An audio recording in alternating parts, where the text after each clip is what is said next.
She told the world her baby was kidnapped, cried on camera, pleaded for his safe return. Turns out, she already knew exactly where he was, rotting in a landfill. And when the cops finally found him, it wasn't a rescue mission. It was a recovery.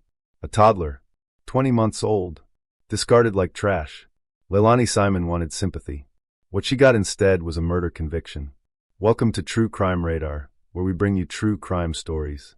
Some you've heard, others you'd wish you hadn't. Subscribe to support the channel and join our growing community of truth seekers. Savannah, Georgia.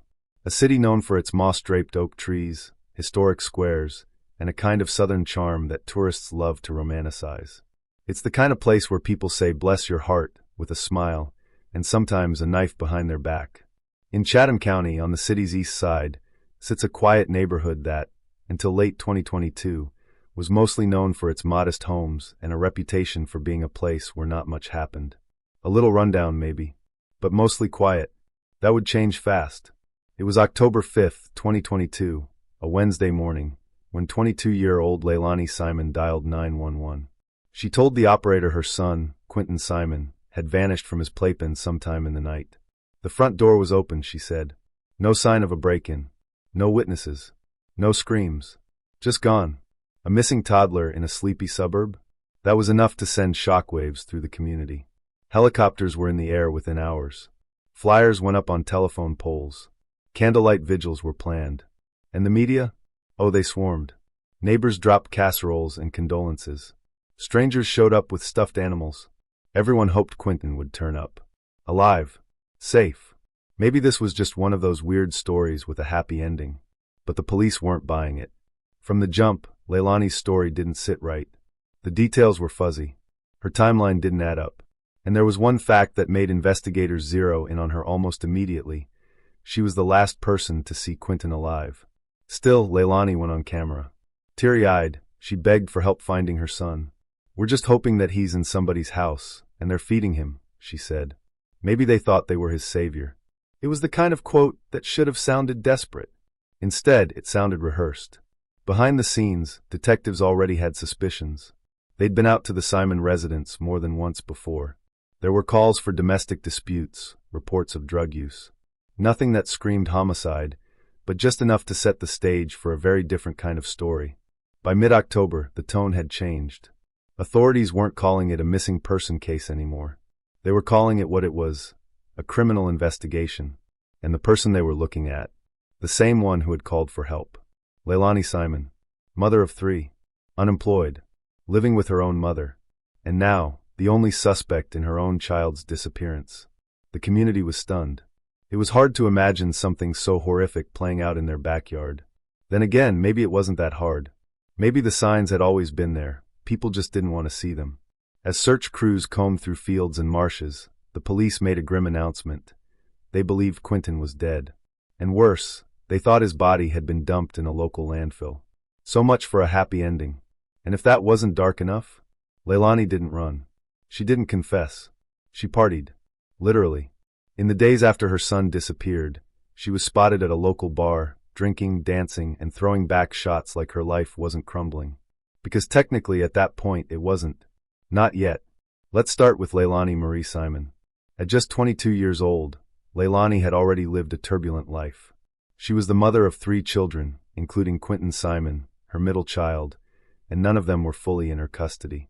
Court documents and testimony would later reveal a troubling pattern: drug abuse, unstable housing, and violence at home. But if you asked her, she'd tell you she was doing her best. Let's break that down. Leilani was living in a rented home in Savannah with her mother, Billie Jo Howell, at the time of Quentin's disappearance. The house had cameras, locks, a front yard full of toys, and on the outside, it looked like the kind of place where childhood should feel safe. Inside was another story. Billie Jo had legal custody of Quentin, not Leilani. A court had ordered that after a string of failed drug tests and unstable behavior. Despite that, Leilani was still the primary caretaker day to day. Billie Jo often worked out of town, leaving her daughter in charge. That decision would prove fatal. Now let's talk about Quentin. 20 months old. A bright, babbling toddler just learning how to talk. A typical little boy in many ways, curious, messy, full of energy. He didn't choose the circumstances he was born into. He didn't understand what neglect was. He just wanted to be held. He was last seen alive around 6 a.m. on October 5, 2022. That's the morning Leilani made her 911 call, claiming he'd disappeared from his playpen. But investigators believe he had already been dead for hours by then. Quentin's babysitter, a 17-year-old girl who regularly looked after him, later testified that Leilani was often harsh, even cruel, with the child. According to her, Leilani would scream at Quentin, hit him, and once even pushed him into a swimming pool. She said she didn't love him, the babysitter told the court. She said he ruined her life. Let that sink in. Quentin stayed a lot. And why is that? Why would Quentin stay overnight? Honestly, Quentin loved us. He was close to us. And I just felt like he would be better off at our house because there was a difference in the love she showed between Zane and Quentin. And I felt bad. And I would work and my daughter would say, "Can we just get him, Mom, because this happened today?" And I would say, "Yeah, call her and ask her if he can stay." Is it safe to assume that you, prior to October of 2022, already had strong opinions about Leilani's fitness as a mother? No, sir. You did not have strong opinions prior to October? Oh, yes. Okay. So you didn't think she was a good mom, and you were fairly vocal about it, and you didn't hesitate to say something about it when it was on your mind, correct? Yeah, I didn't think she was a good mom. Thought she was a shitty mom. This was the same woman who went on TV crying for her son to come home. But Leilani didn't just have a temper. She had a problem, or several. Her mother, Billie Jo, later admitted that Leilani had struggled with substance abuse. Texts revealed that Leilani had taken drugs the night before Quentin's disappearance. Her own defense team wouldn't deny it. In fact, they'd later use it to try and explain her behavior, calling it a moment of overwhelmed mental collapse. But here's where things really twist. In the days after Quentin vanished, while authorities combed through brush and canals, Leilani and her new boyfriend were spotted at a local bar, drinking, laughing, doing shots. Surveillance photos and eyewitness reports captured it all. She claimed she needed to blow off steam. The public saw something else, a mother with no remorse. Then there's Paul Simon, Leilani's brother. He didn't play a major role in the case, but he became relevant much later when Leilani made a request from jail. After her conviction, she told reporters that she wanted Quentin's remains released to Paul. "My baby's been through enough," she said. "I want my baby home." It's a sentiment that might sound touching, if it weren't coming from the person who put him in that landfill in the first place. And Billie Jo Howell, the grandmother? She wasn't a silent bystander either. She told authorities that her daughter had no business watching her kids. She was the one who'd fought for custody in the first place. But she also left town frequently, knowing Leilani's issues, and trusted her anyway. A decision she'd later say she'll regret for the rest of her life. Now about the defense. Leilani's lawyers didn't argue that Quentin wasn't dead. They couldn't. The state had DNA. They had text messages. They had a garbage dump full of evidence. What they argued was that the state couldn't prove how it happened. No witnesses. No security footage. Just a pile of circumstantial clues and one unreliable narrator, Leilani herself. They painted her as an overwhelmed young woman, consumed by pressure, addiction, and mental health issues. They tried to humanize her, even as the prosecution painted a much darker picture. A mother who chose to kill her son, lie about it, and throw him away like he was nothing. Here's a jaw-dropper. At one point, while in jail, Leilani allegedly started a letter-writing relationship with a convicted child molester. That wasn't part of the trial, but it made the rounds in local media. If true, it added yet another disturbing layer to an already chilling character. So far, we've got a small town gripped by fear, a toddler who never had a chance, and a mother whose mask slipped way too late. And the story's just heating up. Let's rewind to the night of October 4th, 2022, the last time anyone would ever see Quentin Simon alive. By most accounts, it started like any other chaotic evening in the Simon household. Leilani had reportedly used drugs that night. Whether it was a regular habit or a binge spiral depends on who you ask. But one thing's certain, she was not sober. Text messages recovered later showed tension between Leilani and the father of one of her children. Not Quentin's biological father, mind you, who was reportedly uninvolved. This other man was living with her at the time and had reportedly been arguing with her in the days leading up to the tragedy. At around 6 a.m. the next morning, Leilani placed a 911 call claiming that Quentin had vanished from his playpen. She told the dispatcher that she had no idea how he got out, the door was open, and there were no signs of a break-in. On the surface, it sounded like a classic missing child case. But the police were skeptical, fast. For starters, the house had surveillance cameras, but conveniently, none of them were working properly at the time. The front door wasn't damaged, and Quentin, being only 20 months old, wasn't exactly capable of letting himself out and wandering off without being noticed. And then there was the timeline. Nothing added up. Police descended on the property. They searched nearby woods, bodies of water, abandoned sheds. Neighbors handed over security footage. The local landfill was put on a watch list. Meanwhile, Leilani sat at home, not under arrest, not charged, yet, and still holding on to the story that someone else had taken her baby. Except, in the court of public opinion, she was already guilty. By October 12th, investigators made a stunning announcement. They no longer believed Quentin was missing. They believed he was dead. Worse, they suspected he had been dumped in a landfill. And here's where things get disturbingly specific. Based on phone data, security camera footage, and Leilani's own statements, authorities pieced together a rough outline of what happened. At some point between 2 and 5 a.m. on October 5th, Leilani allegedly killed her son. Prosecutors say she did it by blunt force, hitting him with an unknown object. There were no witnesses, no audio recordings, but they had enough circumstantial evidence to build a horrifying picture. After Quentin was dead, Leilani wrapped his body in a bag, placed it in a dumpster, and then went home and tried to sleep. Let that sit for a second. A 20-month-old child. Dead. Thrown out like garbage. And the killer didn't flee. She didn't turn herself in. She went back to bed. Later that morning, Leilani's mother Billie Jo returned home. She too believed something was off. But even she didn't immediately suspect her daughter. That wouldn't last long. Meanwhile, police traced the path of the dumpster where Leilani had allegedly tossed her son's body.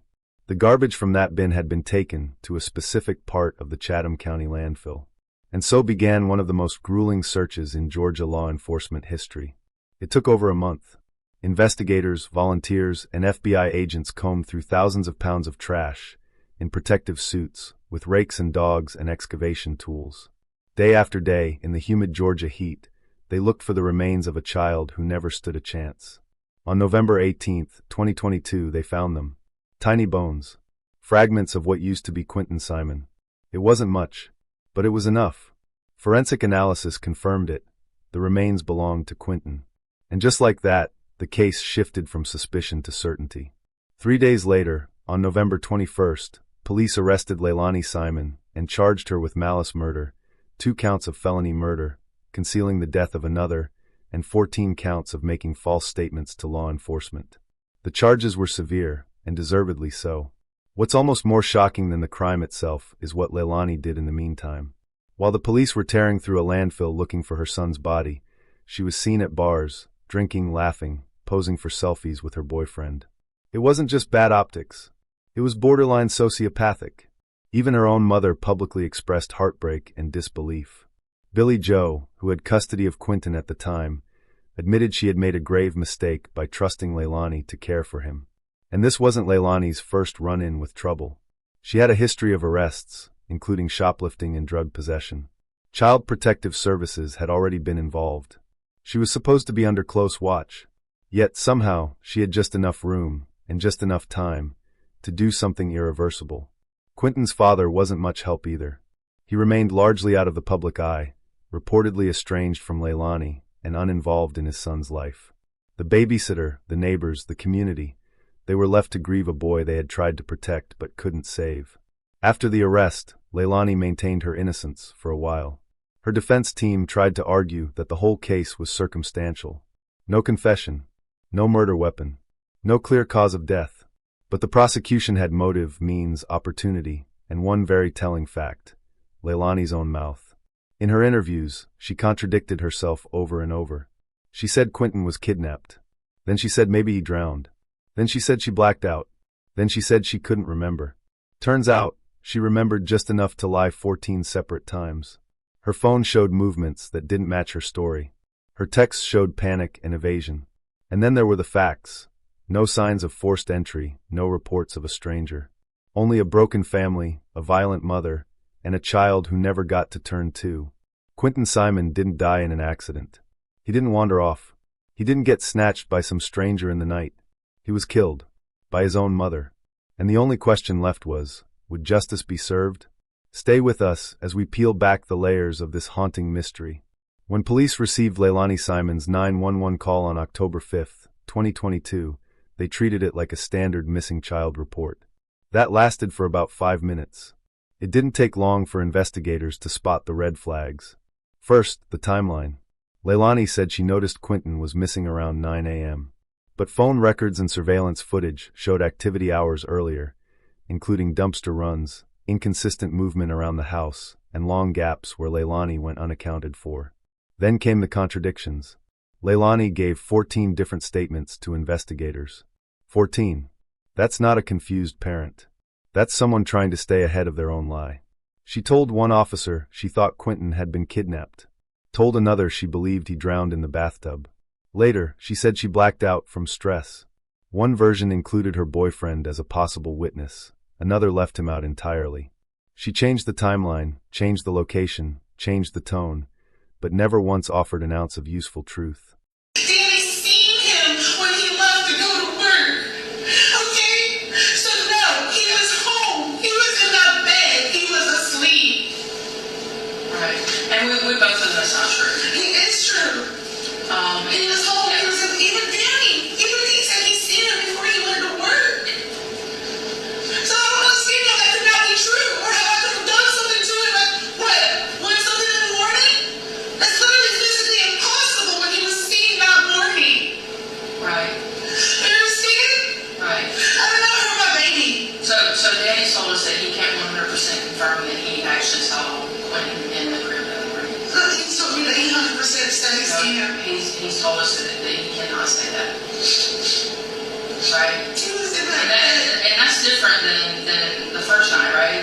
That you guys talked to police, because you put that in your statement. Yeah, so that he told me 100% that he seen him that morning. He cannot 100% say that he saw Quentin that morning. And so that leaves another hole in your story, right? No, that's what he told me. That he got a my car and screaming and yelling, "Where's my baby? I'm telling Where's you my right now, baby?" that's not the case. Because we know that you know what happened. I do not know what happened to Leilani, him. you do. I don't. Right? I don't know where he is. I don't know what happened to him. I don't know why he would be gone. He was in the bed when I went to sleep, and when I got up, he was gone. I was freaking out, screaming, yelling, crying, calling the ambulance, searching the house. As many times as you repeat that story, it doesn't make it true. The Chatham County Police Department, working with the FBI, quickly classified the case as a criminal investigation. And when they did, they made it clear they believed Quentin was dead, and they believed his mother was responsible. Still, they didn't arrest her right away. Why? Because they needed the evidence to stick. In the background, detectives began meticulously reconstructing the events of that night. They gathered phone data, GPS pings, and security footage from the surrounding area. They interviewed friends, family, neighbors, and the babysitter, who gave some of the most disturbing testimony of all. She said she had seen bruises on Quentin in the past. That Leilani had yelled things like, "I hate this baby," and "I didn't even want him." That she had pushed the toddler into a pool, let him fall downstairs, and refused to help. One time, she said, Leilani locked Quentin in a room for hours and went outside to smoke. The image forming wasn't of a grieving mother. It was of someone who'd been boiling over for a long time. And yet, while Leilani was under the microscope, she acted like she wasn't. In the weeks after Quentin's disappearance, she was spotted at a bar called Stingrays on Tybee Island. She laughed. She danced. She took tequila shots. She flirted with her boyfriend. When confronted by reporters, she brushed it off. "I needed a break," she said. Meanwhile, the real work was happening where no one could see it, under the garbage.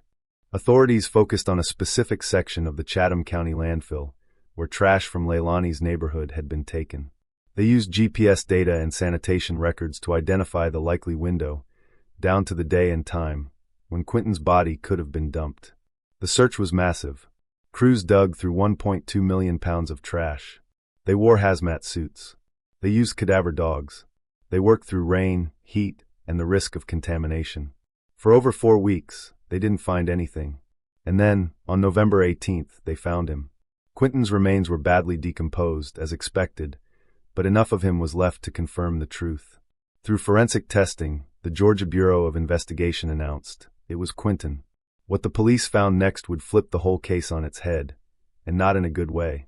They didn't just recover the remains.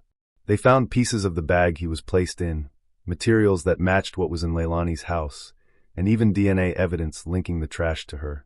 Within 72 hours, Leilani Simon was arrested. No press conference, no spectacle, just cold steel cuffs.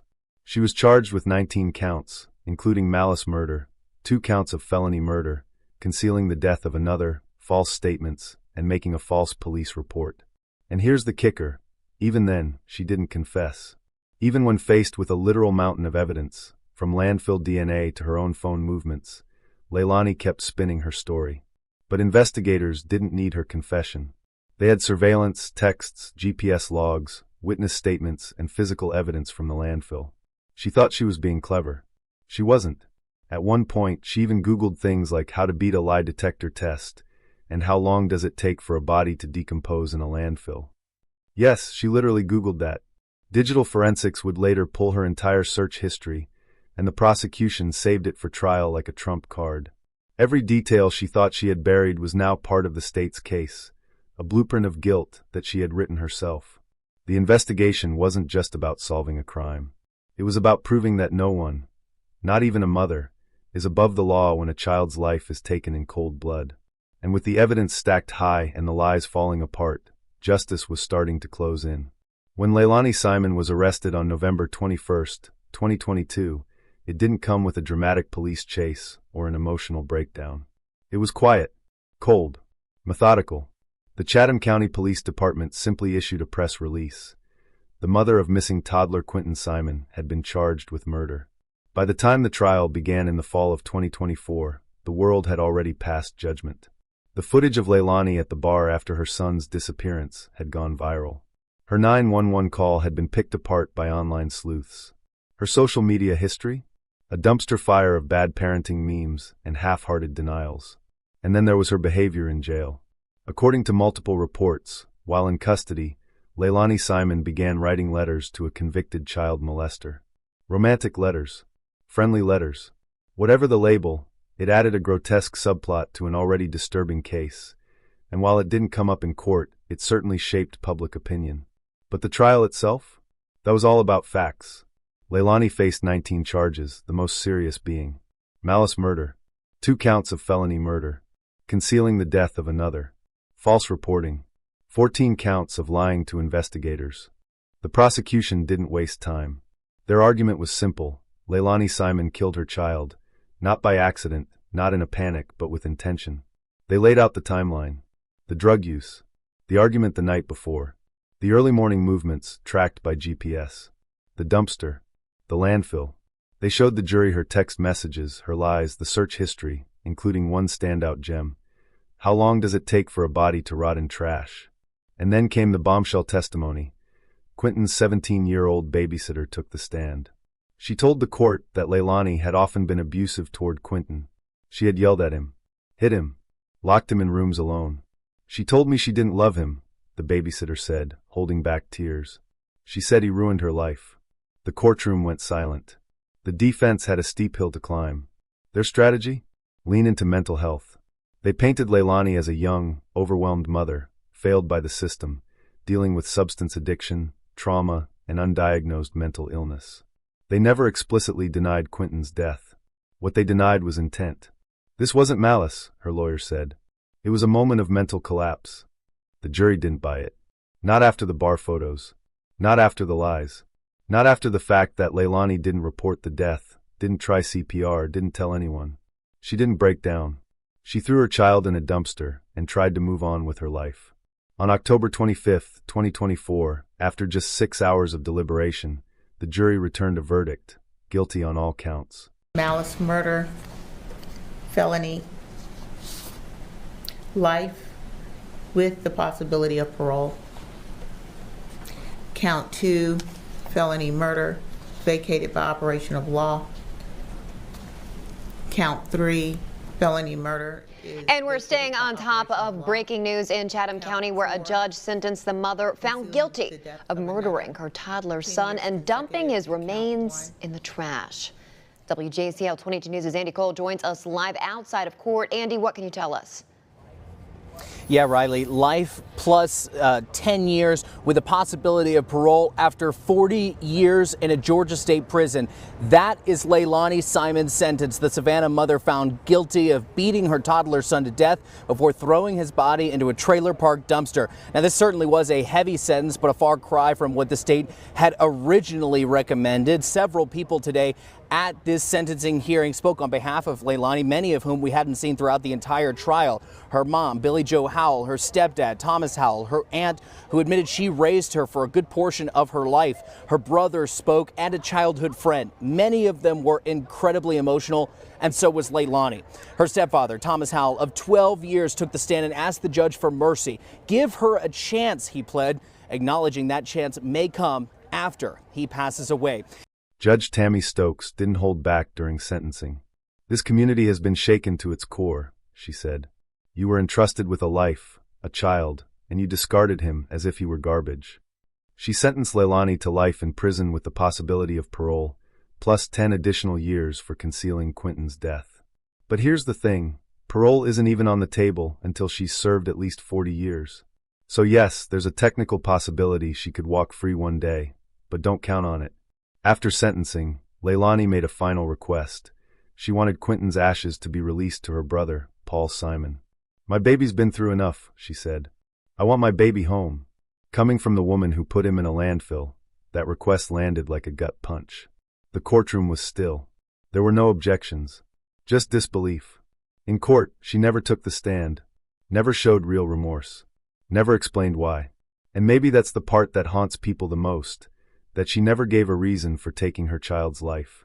Because how do you explain something like that?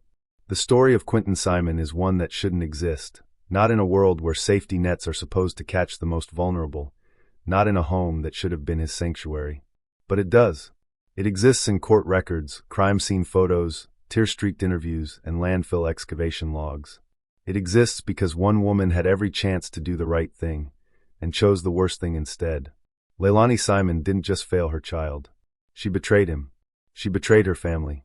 She betrayed a community that rallied around her with casseroles and candlelight vigils, not knowing they were comforting the very person responsible. It wasn't just the murder. It was the performance. The crocodile tears on TV. The interviews where she speculated someone might have stolen him to raise as their own. The public search parties she didn't show up for. The tequila shots while the FBI dug through a landfill. Leilani tried to craft a lie that would buy her time. And for a while it worked. But time and trash have a way of revealing the truth. This wasn't just a story of a broken family. It was a story of willful neglect, of warning signs ignored, of a child no one protected when it counted most. Quentin Simon never got to learn his ABCs. He never got to ride a bike or start preschool or blow out birthday candles with frosting on his cheeks. He was 20 months old, and someone, his own mother, decided he didn't get to be anything more. So where does that leave us? Leilani Simon is in prison. The justice system, slow as it was, eventually did its job. But justice doesn't bring Quentin back. It doesn't comfort the babysitter who still hears his cries. It doesn't soothe the grandmother who trusted the wrong person. It just closes the file. And that might be the coldest part of all. So that's the story of Quentin Simon, a toddler failed by every safety net, and a mother who turned motherhood into murder. If this case shook you, it should. And if you believe more people need to hear about the warning signs, the red flags, the brutal truth, then please subscribe to True Crime Radar. We bring you real stories about betrayal, survival, and justice, sometimes too late, but never ignored. Because behind every headline is a name. And behind every name is a story someone tried to bury. Don't let them. Hit subscribe. Stay alert. And remember, the truth always has a way of resurfacing.